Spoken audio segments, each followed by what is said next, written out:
Hello guys, welcome back to my channel. I'm Laura. I love all things reading, and today we are reading books that have recently become movie adaptations. I rated the movie 1.5 stars. I was just blown away by his performance. I'm very excited. What? Yeah, I know Jacob Elordi's hot. I'm having a good time. Just get together. I'm going to be reading 3 books in this video, and it's gonna probably span about a month, but I just want to start it now because I have already started reading one of the books. So what I'm going to do is read the book and then comment on it, and then go watch the movie and discuss a little bit of a comparison between the two. The first one that I have already started reading is Wuthering Heights by Emily Bronte.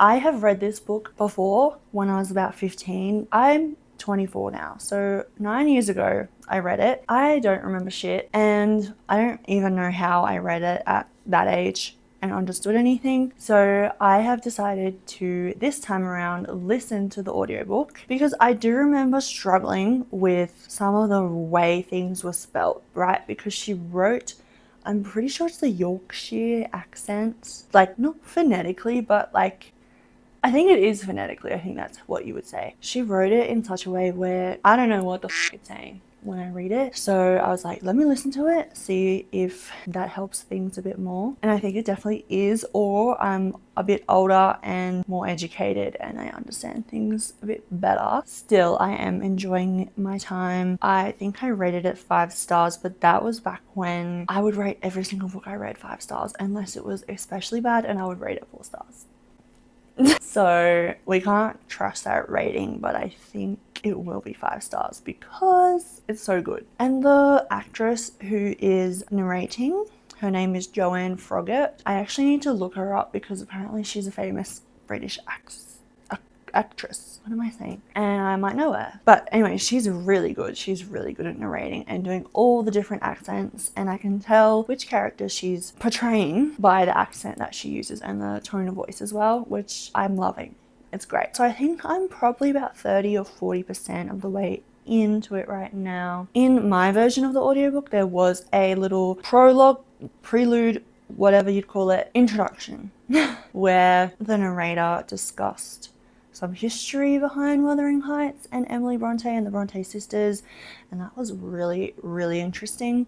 So if you're looking to read Wuthering Heights, I would definitely also research some of the history about Wuthering Heights, how it came to be, what some of the early reactions were to it. It's really interesting. Apparently it wasn't very well liked, and people were like, Emily Bronte is deranged and cuckoo, but no, she's just a genius. Now, I chose Wuthering Heights, obviously, because the movie just came out with Jacob Elordi and Margot Robbie. There has been so much controversy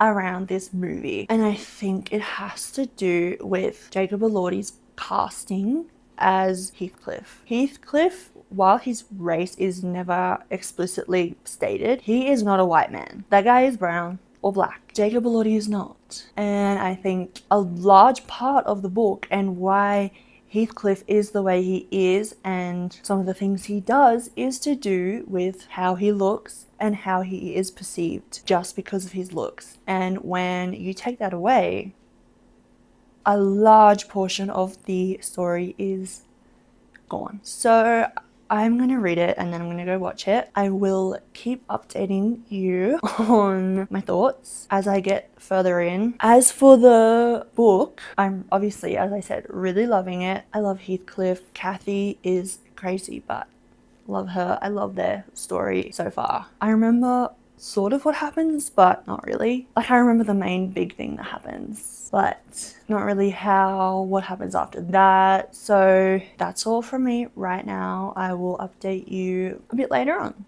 I want to say this thing about her laugh. Okay, you guys just saw that I went to the movies and watched Wuthering Heights. I rated the movie 1.5 stars. Okay, let's get into it. I can't really remember how much I actually talked about the book Wuthering Heights on here. Pretty much. It's a gothic romance.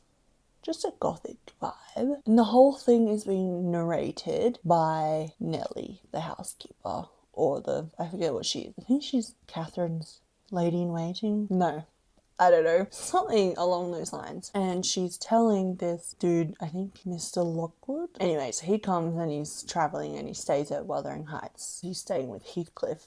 And Heathcliff is being really weird because he like sees the ghost of Catherine and then he is like, Nellie, what's going on? So then the whole story of Heathcliff and Catherine is narrated by Nellie, and it's like her telling their story to Mr. Lockwood. That whole part is completely taken out of the movie. And let me say, Nellie's character completely ruined, completely botched. They made her out to be this wicked, like, resentful, jealous bitch who ruined the whole story. She ruined Catherine and Heathcliff's story. Whereas in the book, it just like plays out like that. Like Catherine and Heathcliff just don't end up together because of their own shortcomings and values and whatever else. Not because of Nellie. Okay, so that's number one. Number two, incredibly, weirdly, grossly sexual. Nothing of the sort happens in the book. This book was written in the 1800s. No way that was gonna fly. Like, I don't see the point in adding that, if not just for shock value and trying to add something to Heathcliff and Catherine's relationship that just wasn't there in the book. And it was just gross. And the whole thing with Isabella when she eventually gets married to Heathcliff. Oh, it was just disturbing. And I'm like, this is not what this book is about. And then the fact that Heathcliff, he's not supposed to be white. That is a whole plot point of the story. Like, one of the main ones too, as to why Heathcliff is the way that he is. And so in the movie, Heathcliff is just kind of being a dickhead. He's not the nicest person in the book. He's actually quite nasty, but you understand why. Because he is a man of colour trying to make his way in the world of white people in the 1800s, okay? You understand that. But when you make Heathcliff a white man, that takes away an entire, like, main part of the story. Yeah, I know Jacob Elordi's hot, but there are hot men of colour. What are you doing? And then the whole thing of the movie literally ending at the halfway point of the book. And to my knowledge, there's not going to be a part two. It's just done. Like, hi, you've completely erased half of this book. You've only adapted half of Wuthering Heights. So what was the point? If you're going to adapt Wuthering Heights, at least include the entire book. The whole second part, after Catherine dies, is about Heathcliff being so haunted by Catherine and by his regrets when it comes to her. And not to mention, in the movie, Catherine dies of a miscarriage and then sepsis because they don't get rid of it. In the book, she dies from childbirth, I'm pretty sure. But anyways, there's a baby, which is Kathy, Catherine's daughter. Of course, they're both named Catherine. And so then you have her whole story. I don't know, it was just bizarre. Some of the decisions, and I don't even know, it was a bizarre movie. I will say that the end scene where Catherine dies was really well done. And if you don't know anything about the book Wuthering Heights, then of course you're going to enjoy the movie because cinematically it's pretty cool. I know the title is Wuthering Heights in quotations, so I don't think they mean for everyone to take it literally like this is a Wuthering Heights adaptation. But when you start taking the actual book and putting the movie cover on it, that implies that this movie has a lot to do with the book when it doesn't. It just uses the same characters and some of the same plot points. Anyways, needless to say, I did not enjoy my time and I put off going to actually watch the movie for a long time because I just did not want to, because I heard so many bad things about it, mostly from people who have read the book. People who didn't read the book really enjoyed it, and I think that's fair enough. But I just think it could have been so much better. That is Wuthering Heights. Hi! I have started People We Meet on Vacation by Emily Henry. Please excuse the way I look, but we have Renee Rapp on today and she's gorgeous. So I feel like she sort of makes up for it. People We Meet on Vacation. I started it a couple days ago. I am 168 pages in. I'm actually really, really loving it. I don't know why I thought I wouldn't. I think just because it's a lot of people's least favorite Emily Henry book and it was her like first sort of romance that went really viral. This is from the library because I didn't want to buy it because I wasn't sure if I liked it. And to be honest, I really actually hate the Australian cover or the UK Australian cover and what it's called. It's called You and Me on Vacation instead of People We Meet on Vacation. Like, I don't understand sometimes when they change the names in different countries, like in English speaking countries. Why?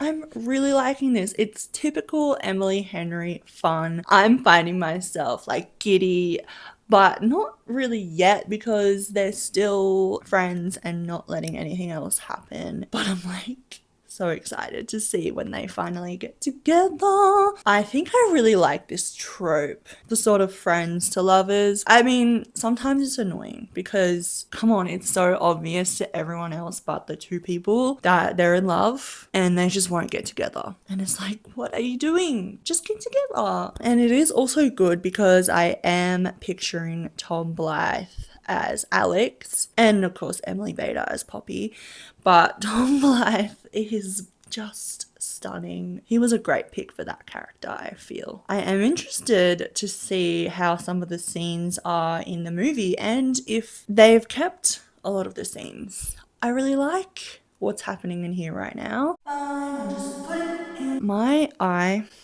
My eye feels extra lazy today. If you didn't know, I don't know how you couldn't.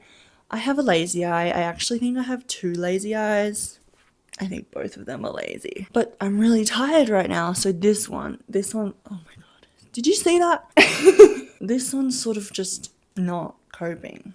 Look at that. I can't make it go lazy on demand.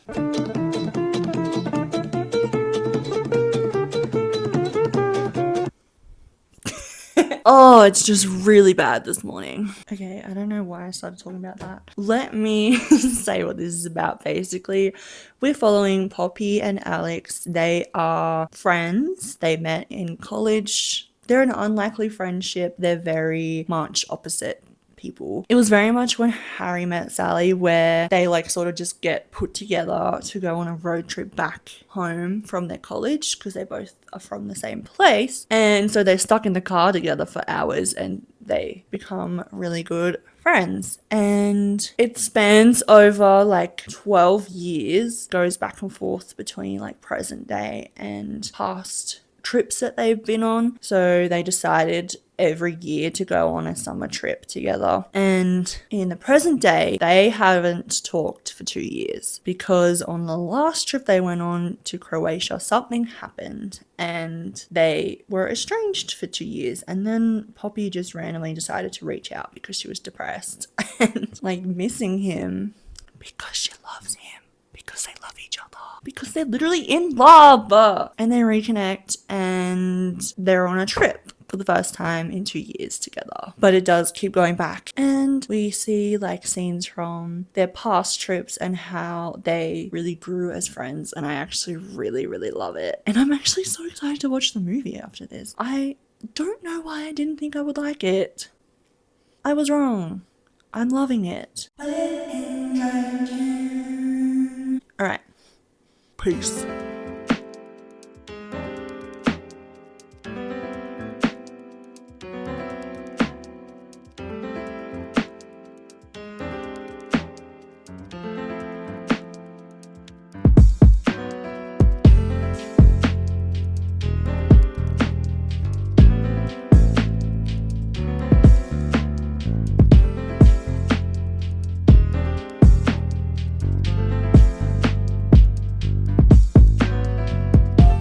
Hi guys.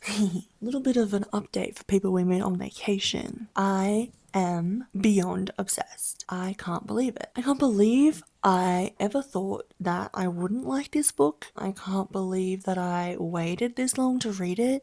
I can't believe that I don't own it. I love Alex and Poppy, and I saw some things about people thinking Poppy was annoying, and I feel like that's because she sort of comes across as the one who doesn't want them to be together because she's gonna, make him unhappy. But he's not saying anything either to fix things. If he knows her so well, he should know that she's spiraling, and they've had things happen before. Like, they literally didn't talk for 2 years because of it. I think that's what happened. I haven't actually found out yet, but like, because we're in her point of view, I feel like people were more annoyed with her because it seems like she's gonna go ahead and ruin things again just because she doesn't feel like she can make him happy because they both want different things. But I don't think they do want different things now, and she's not communicating that, but also he's not at all. He's just sort of expecting her to realize what he feels without actually telling her. And she's doing the same. But I see a lot of people saying that she's annoying, and I think it's because of that, but also he's doing the same thing.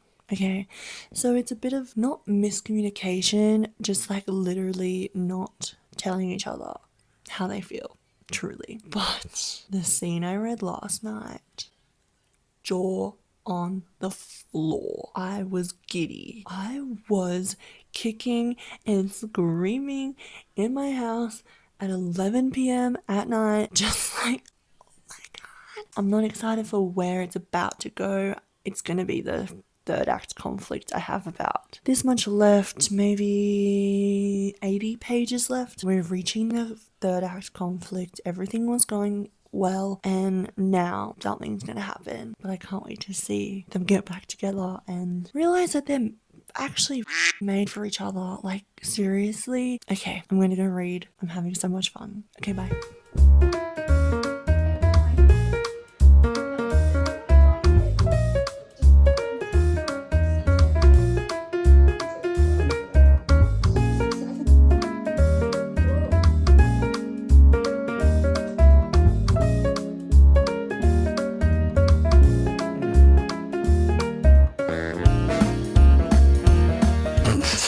Hi, I forgot to talk about the fact that I started People We Meet on Vacation, the movie. Please ignore this. I think I look actually pretty cute in it. I started People We Meet on Vacation. I'm about halfway-ish, maybe 30-40% the way through, and as of right now I'm definitely liking the book better. I like the choices that she made in the book better than what they've made to change in the movie. First of all, in the book they just go to Palm Springs for Alex's brother's wedding. In the movie it's Barcelona, and in the book Poppy doesn't get approved to go on this trip through the travel company that she works for. So she has to pay for everything, and that's why the apartment is shitty and has no air conditioning and whatever else, and they both stay there. And I like better in the book how it's Poppy trying to be friends again and build their friendship back up. I know that that's sort of what it's like, but she didn't organize it. She, in the book, I think found out that David was getting married. She just reached out to Alex randomly, was like, hey, and then they were talking a bit more, and then he mentioned the wedding, and he's like, you could probably come, I think. Or she was like, I have a trip actually to Palm Springs where the wedding is. Let's do a couple days, just the two of us, the same way we used to for our summer trips. And then we'll go to the wedding. So they have like 3 days. I feel like they might be doing a lot of wedding stuff in the movie. Whereas in the book, it's not really about the wedding. They're just hanging out in Palm Springs for 3 days because they're doing this R&R thing, which is the travel company that she works for. Whereas in the movie, she got approved to go to Barcelona instead of Santorini. What? I'm confused. I also like it better in the book how they're just completely like friends pretty much from the beginning, and their feelings for each other are slowly realized throughout the years. Like, yes, they probably realized they had feelings for each other very early on, but were sort of scared and didn't really know. Like, they didn't want to mess up the friendship. Whereas in the movie, it seems like they've had feelings for each other and known about it for years and are just being like, yeah, we probably wouldn't be good together. I don't know. Okay, I think I was talking about this earlier.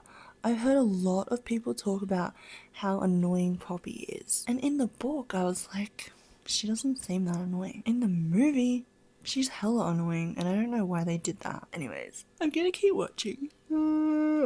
See where it goes. Hopefully it gets a little better.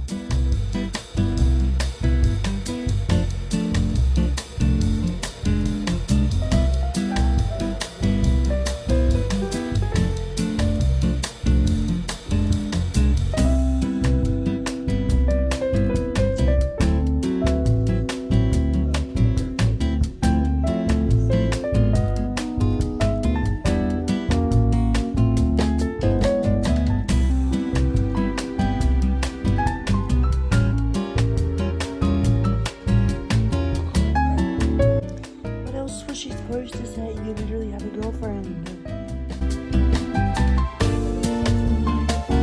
What?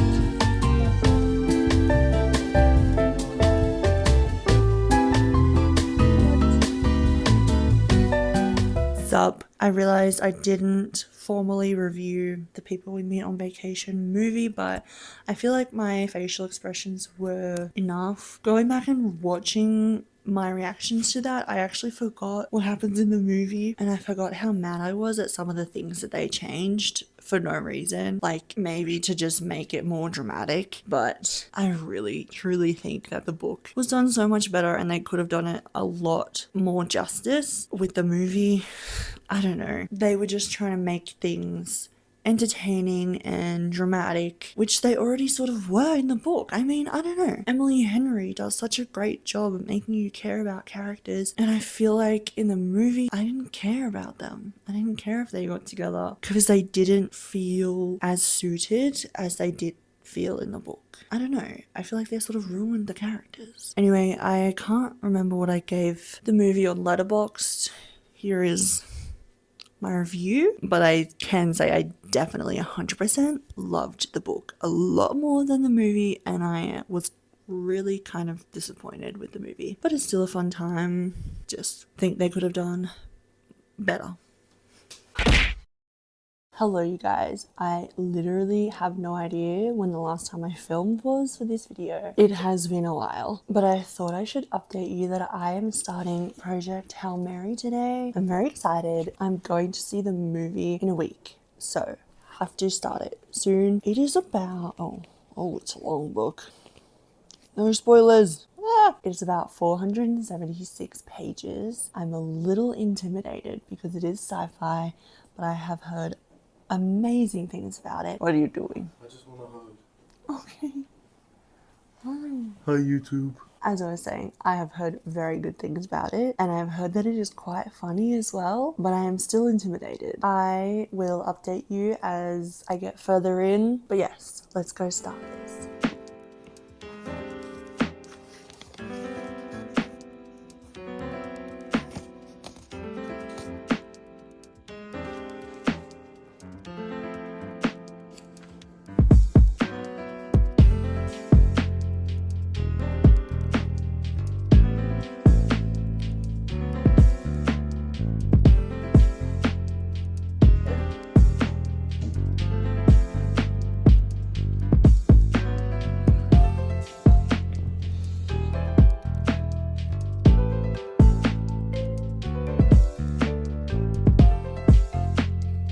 Hi. Oh, I look really rough. It's a couple days later, I think maybe 2 or 3, and I'm probably about 40 to 45% of the way through Project Hail Mary. This is a really interesting read, and even though it's written quite simply, it's very scientific. And yes, the science is in layman's terms, but you're still not gonna understand it if you don't give a shit about science, which is me. Hi, I'm Laura, and I don't give a shit about science. I only give a shit about psychological science. No, that's a lie. I give a shit about science. I don't give a shit about mathematics. So in this, he's doing a lot of maths. And I'm like, okay, cool, good job. But I'm not understanding what he's doing. But I am understanding the results that he is getting to. But I'm just not like understanding how he's getting there. Anyways, what I want to say about that is a lot of the book. At first, I was doing okay with it, but then I just was starting to get a little bit bored. Even though this is really funny and I'm having a good time, all of the maths is just like me skimming through it, and he's doing a lot. And I appreciate that. But I'm like, do we need to see it all? Probably, but I don't care to. So anyways, my library just released a version of the audiobook and I can access it. I am listening to it and reading along at the same time. So I think I have it on like 2x speed and I am reading it as well, just so that I stay engaged. But I am having a lot of fun and it is good buddy reading this. I'm doing this for a book club with my friend and I can see all her notes because she's already read it. She just finished listening to it and I can see all her notes that she's written in this app called Fable, which is where we do our book club. And it's really cool because you can write in notes for each chapter of the book you're reading. And I saw that she rated it 5 stars. At this rate, I'm not entirely sure if it's going to be 5 stars, but if it gets any more like heartwarming or if something tragic happens, it might get there. It's very different to what I was expecting. I don't really know what I was expecting, but I don't think I was expecting it to go in the direction it has. But I'm really liking it and I think it's pretty cool, and I think Andy Weir is extremely smart. Bro just has all this knowledge and is able to articulate it in a book as a scientist. Anyways, that's pretty much all I have to say right now. It is midnight, so I am gonna go to sleep. Hello everyone. It has been a couple days. I have been a bad vlogger and haven't updated you or filmed myself reading Project Hail Mary, but I did end up finishing it, and actually I think I only physically read 70 pages and then I moved on to the audiobook. So that's what I did. I decided to listen to most of it, mostly because I wanted to get through it quicker and because this is a very funny, witty book. The style of writing is very simple, conversational, funny, easy. However, there is so much science talk in mathematics terms. You know what I mean? Like this book is so beyond interesting. I just want to see your point A, the issue, and then bam, resolved. Like that's all fine. It's all fine. That's just a preference on my part. But I decided to listen to it just because it was a bit easier. The author, Andy Weir, is crazy insane. Like, genius. If an issue happened where humanity needs to be saved by an astronaut going into space, send Andy Weir. He knows what he's talking about. Like, literally, he is extremely smart. I was very impressed by that. I ended up rating this book 4 stars, which is very good. I think the downfall was on my part. I just think I didn't get the 5-star feeling, but I did get, like, this book is really good feelings. And I also liked that I somehow went into this pretty much blind. I was going through trying to figure out what was going on with the character because he wakes up in space, he doesn't remember anything, he's like, hello, and he's alone in a ship and he's like, what's going on? I liked that I was just as blind as he was to the truth and figuring out with him what was going on. With the movie coming out, the trailer spoils a lot. And so I'm glad I didn't watch the trailer before I read this. I'm glad that things were revealed to me while I was reading it. I thought that was really fun. I had no idea where it was going to go. Yeah, I think my biggest takeaway from this book is, hey, if anything like this happens to Earth In real life, that's terrifying. Andy Weir, smartest guy I know. He had to come up with the issue that could be detrimental to humanity, and then he had to come up with how would Earth try and solve this. And then he had to come up with the solutions and all the science. And from what I've heard, it was all pretty much accurate. This boy is chunky as well, which was another reason why I decided to listen to it, because I'm going to see the movie today. So I had to finish it beforehand, obviously. But I'm very excited for the movie. It's going to be very cool to actually visually see it all. That is my thoughts on Project Hail Mary, the book. I will update you guys when I've watched the movie. Okay, hi guys. I am in the same outfit as I was for my review of the People Meet on Vacation movie, but I just wanted to say I watched Project Hail Mary the other day, and this is a really rare case, but I actually enjoyed the movie, I think, more than I enjoyed the book. So I rated the book 4 stars and I rated the movie 5 stars. I really enjoyed in the movie not having to sit through all the mental equations that Ryland was going through and doing in his head. I loved that we just saw it, and if he did explain what he was doing, it was way easier to comprehend. I just think in the book there was too much of that in there for me, and I just got bored in some parts, and I was just like, can we move on? I just don't care how you're going about working this out. Just work it out and tell me the result. So I liked that a lot better in the movie, but also the visuals, the relationship between Rocky and Grace is so cute, and it was cute in the book. Like, I love them in the book, but seeing it in the movie and just hearing the voice of Rocky be so emotional and Grace's reaction to it, it was just amazing. Honestly, I really am glad that they decided to adapt this book into a movie.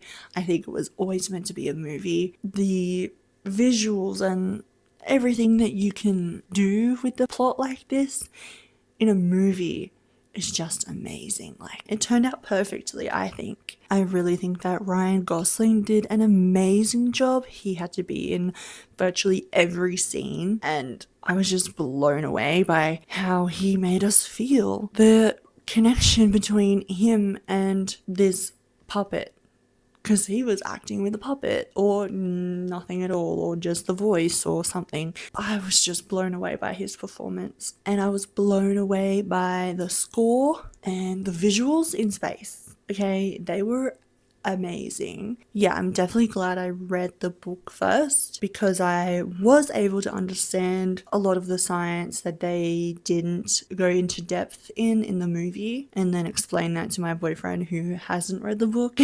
But I cannot recommend this movie enough. I think it will be one of my top movies of the year, honestly. I think it's better than The Martian, and I loved The Martian. That book is also written by Andy Weir and was adapted into a movie with Matt Damon. It's pretty good. Go watch this movie immediately, and I would recommend in IMAX or extreme screen or whatever big cool screen that you have at your cinema. Go watch it, because it just felt like prime cinematic viewing that I can't remember experiencing since Avengers Endgame. Just awesome. So that's the end of this video. I really hope you enjoyed. Let me know if you've read any of the books or watched any of the movies in this video. I'd really like to hear your thoughts, and if you've read both the book and watched the movie, I'd love to hear your thoughts about comparisons or which was better, or yeah, just your overall thoughts. So if you liked this video, go ahead and click the like button and subscribe to see more content like this. Thank you so much for watching. I'm so glad you're here, and I will see you next week. Bye.